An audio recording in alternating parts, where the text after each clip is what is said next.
It's an interesting question, I think, because I think my worldview also shapes my work. I think I draw from all of the values that I've always held dear, the values that I've come to appreciate as a human being. Because we're not only scholars, right? We're scholars part of the time, and then part of the time we're like, people in a family and people in a community and people who have to go out and vote for, the next president. And I think that those values have led me to choose what I work on. But it is true that the things that I work on have broadened my understanding of what a world is. I think the fact that I have lived in Russia and have close friends in Russia, despite everything that is sort of going on right now between Russia and the U.S.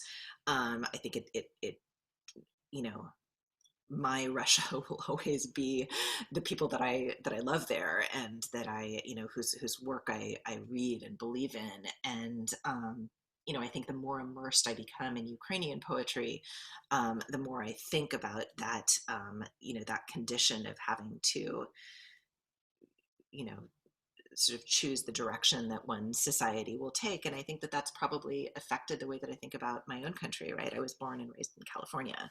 I liberal Northern California family.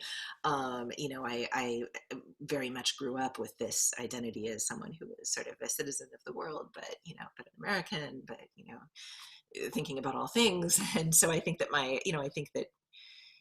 that what my work has allowed me to do is go out and find people who I admire, and you figure out gradually who that is, and that helps to reaffirm what your values are. I mean, I did go through a period of time. I grew up with a sort of Reformed Jewish identity, with in a mixed family, and there was a moment when I became a bit more religious, and that was important to me, and that sort of that Jewish tradition became important to me, and it still is. Jewish tradition is important to me, but I think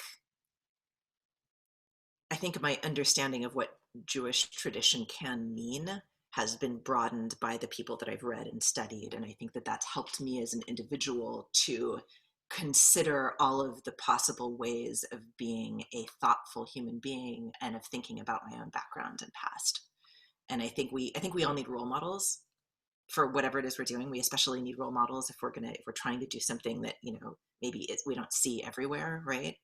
And I think that the more people you read and study and translate, the more possible role models you have out there. And you can choose the person who creates the universe that you want, right? Who goes about being a human being in a way that you admire. And it doesn't have to be the person you see in front of you. It can be someone who lived 100 years ago, or someone who lives very far away. And so I do think that I've been exposed to people who I deeply admire for different reasons, as a literature scholar. And I hope that that's what literature can do for my students as well. That's not to say that, my communist aligned Yiddish poets are becoming my blueprint. They're not. I think I'm quite critically engaged with them in some ways, but they have shown me different ways of being Jewish, different ways of being a thoughtful human being, different ways of engaging in politics.